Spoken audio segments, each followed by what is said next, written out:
Hi everyone, it's a pleasure to share this presentation with you today about lifestyle and performance. Our club has a rich tradition in the values that constitute the training of people who have the dream of becoming football players. Since Juan Sebastián Verón assumed the role of leading the institution in 2014, a special emphasis has been placed on the invisible training of our athletes. As an initial milestone, in 2015, he exclusively created the first school for soccer players in South America and developed, together with his team, a very ambitious program. The purpose is to train athletes with high-performance habits who can not only consolidate themselves in their first team, but also reach the highest international possible level.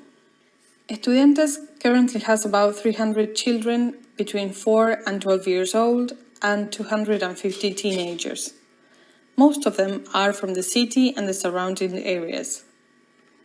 Considering that Argentina is the 8th largest country in the world, our facilities at the Citibel camp have accommodation for 55 athletes that come from other regions of the country.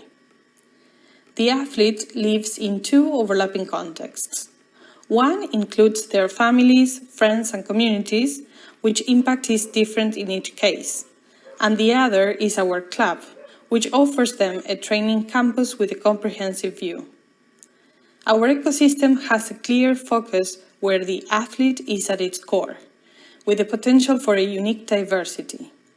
Our duty is to create the conditions of well-being so that their potential awakens and develops. Our invisible training is based on pillars that we call the 4 A's, and that we believe are fundamental for the development of the player. Adaptability to different environments that will affect them throughout their career and life, high-performance habits that will allow them to have the best career possible, autonomy to be aware of their needs and how to address them, for which it is essential to have deep self-knowledge. As Galileo Galilei said, the greatest wisdom is to get to know oneself. So to promote these 4 A's in our microcycle, we have established weekly routines, taking into account that from the age of 13 onwards, the schedule that players follow in our club is from 8 a.m. to 6 p.m. It includes HPH, such as nutrition, rest, social media use, and cybersecurity, yoga to develop interoceptive awareness, mindfulness with a focus on emotional management, and, as we said at the beginning, formal education in the afternoon, where, in addition to the traditional curriculum of mathematics, literature, etc., they have media workshops to help them manage press interviews, social networks to advise them on the advantages and disadvantages of using these tools, gender perspective, leadership and entrepreneurship so that they have tools to manage their finance.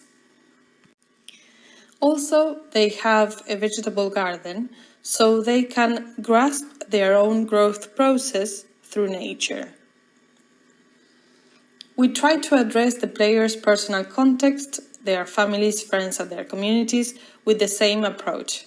Together with psychologists and social workers, we maintain daily contact with their environment and we have spaces where we jointly address the complexity that their relationships may have and the importance of creating healthy environments for them. In addition to secondary school, we have a tertiary institute focused on physical education so they can pursue higher education, understanding that there is a life beyond football. For 2024, we have defined some important goals regarding invisible training. To incorporate dance classes as a space for leisure, integration and motor learning, to develop meaningful metrics regarding emotional management, to make athletes part of the data that is collected. To sum up, and as future considerations, we believe that it is essential to educate people capable of recognizing their potential and their needs in relation to the dreams they pursue. The consequence will be that they become empowered as co-guides of their own development process and are more likely to understand the needs along the path. We need to train healthy athletes so that they have a long-lasting and enjoyable career. Last but not least, we would like to thank the Aspire Academy for inviting us to participate, and we hope we can continue working together.